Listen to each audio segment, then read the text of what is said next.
chapter 21, verse 28 tonight, which says, "A false witness shall perish, but the man that heareth speaketh constantly." Another way to understand that second half, but the man that hears endures. That there's a contrast happening between perish and enduring. I have a question for you based upon this clip art. Which student is listening well? Which student is paying attention to what the teacher is saying? What? The front two. I think it's a trick question. It's a clip art. None of them are paying attention. But I think actually you look at this and you have to conclude you don't actually know who's paying attention. Now, very clearly, the guy on the back row with glasses, he's asleep. You might not be able to tell that. I have no idea what the thought bubble is coming out of his nose, but I couldn't figure out how to get rid of it, so just pretend it's not there. He's asleep. He's not paying attention. Oh, it's snoring. That's what it is. We're going with snoring. He's not paying attention. He's asleep. The person who's reading, turns out, is reading her math book, right? It's a girl reading her math book, but she's in history. So she's actually not paying attention either. The two people on the front row, they sort of look like they're paying attention, except the teachers told them don't ask any questions. The one on the left wants to go to the bathroom. The one on the right wants to get a drink. They're writing on different pages. And they're writing on different pages too. They're not paying attention. Now, the reason I point this out is this proverb is in many ways about listening. And listening is something, on the one hand, I'm looking at you. I know some of you are listening. Some of you look like you're really in deep thought. Like Josie's very meditative over there. But, I think you're listening. But it's really hard to tell from the outside if somebody's listening. Somebody could be taking notes, and they could be writing a note to their buddy and not paying attention. Or they could be writing what they are. We have to be very careful. But the point is, listening is something that you should do with all that you have. Right? You shouldn't be reading a book for something else. You shouldn't be thinking about something else. You shouldn't be allowing yourself. You have to really fight through it. It's a very active thing to listen. Has this happened to anybody else?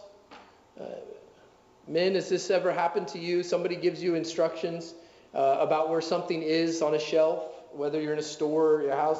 You listen for about 75% of it, and then you just say, okay, I got it now, and then you go, and then you find yourself, and you said, boy, I should have listened to the rest of it. She said it was in the closet, but I'm not sure which closet. I'm not sure where in the closet. It's just me, though, right? I'm the only one that's done that? Absolutely. Yeah, nobody else wants to admit it. But you listen sort of halfway, then you think you know what is going on. But you don't. Now that's what's happening in this proverb. And this proverb is a little bit different, but it is a proverb of contrast. The first half, the first line of the proverb is being contrasted by the second line. That most of these proverbs that we've studied, and last week I think was it was 2 weeks ago, there was an exception to that. But normally these are individually contained nuggets of truth for us. And sometimes the second line is repeating and emphasizing the first line. In this case, it's a contrast that's happening. It's not quite as obvious because you have somebody who's speaking in the first half. That's what a witness is. They speak, and they're a false witness. They're going to perish. In the second half, you have hearing and then speaking, and it's not as obvious. Charles Bridges, and I love his commentary on Proverbs, a very helpful book, says this, that the second half seems to fix and restrict the first. There are many reasons why people lie. Sometimes people lie because they have evil intentions and purposes. They know they're lying, they're intending to lie, they're trying to deceive.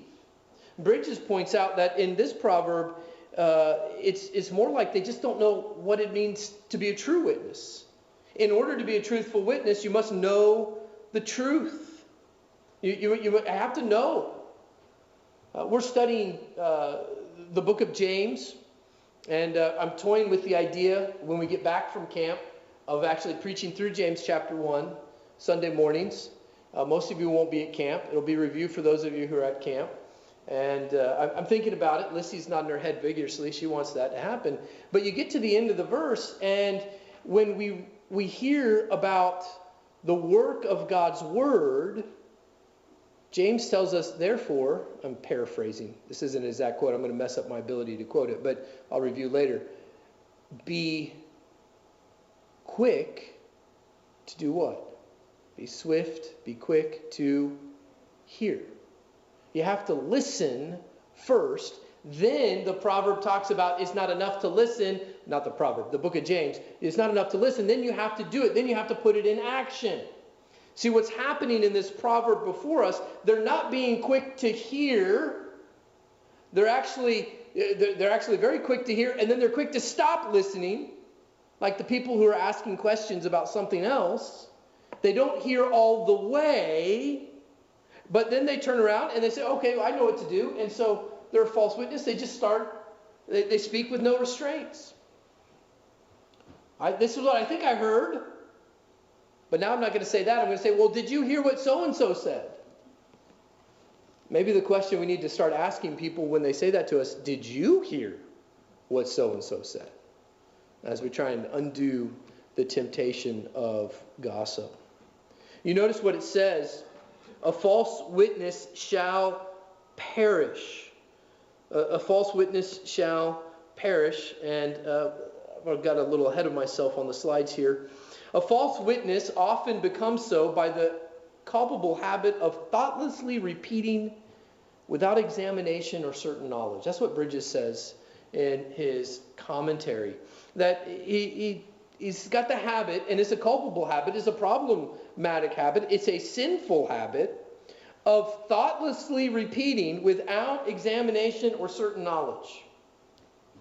I think you guys, by this point, you know I like sports. I used to follow sports very closely. Now I don't follow sports as much.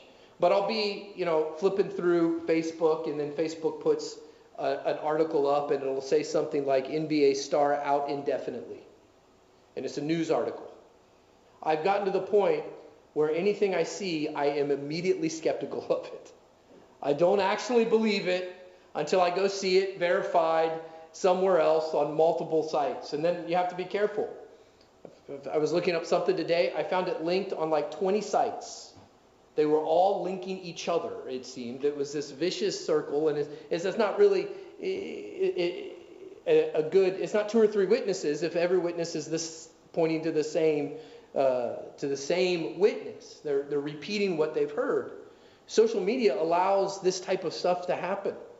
They say, once upon a time, I wanted to be a news reporter, a journalist, writing in a newspaper, which I know is comical based upon my grammar skills. But one of my favorite quotes about it was that journalism's the first draft of history. And you see that. And in my lifetime, 9/11 was the day we saw that unfold, where you have this event, this tragic, complicated event happen. And if you looked at the early reports, they were 75%, 80%. There were some other things. Of course, then there were some things we didn't know about. How many things were prevented by the actions of grounding all the flights and so on and so forth. But if you just kept repeating that without continuing to verify, without checking on that, then it would never be corrected. And so this proverb is calling us to examine, to be thoughtful, to speak with certain knowledge. Why is gossip, I have it exciting, it's exciting and wrong. Because in our sinful condition, we tend to rejoice in iniquity rather than rejoicing in truth. It's exciting, it's scandalous, it tickles the ears to hear. Can you believe what somebody said? When was the last time somebody came up to you and said, can you believe what somebody said or did to me?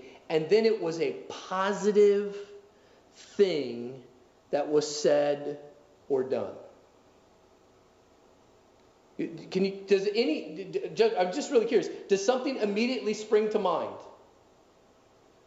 You can probably, though, think the opposite, and I don't want you to raise your hands on this one. Last time somebody came, can you believe what someone said or did, and it was negative? That's sort of how we're sinfully wired. 1 Corinthians 13, verse 6 says, love rejoices in truth and does not rejoice in iniquity. Now, that doesn't mean that we pretend there's no iniquity, but it means that we ensure that we're speaking with certain knowledge and with examination. Because the proverb tells us in the second half of the verse, truth will endure. But the man that hears and speaks, his word endures. Truth will endure. A lie will be found out. Be sure your sin will find you out. But truth will endure. And we're to be people of the truth.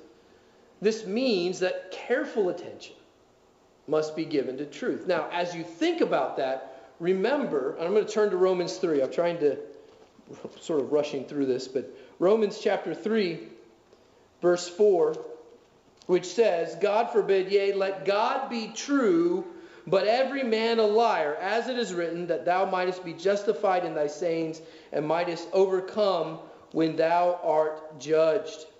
And then Jesus in John 17:17 says, sanctify them through thy truth, thy word is truth. That as we think about the truth, as we think about the enduring testimony, let us remember that it is the Word of God that will endure. It is the Word of God that is truth. That is the truth that the Lord will even use to sanctify us. And so may we focus, may we major on the truth of God's Word. Let's pray.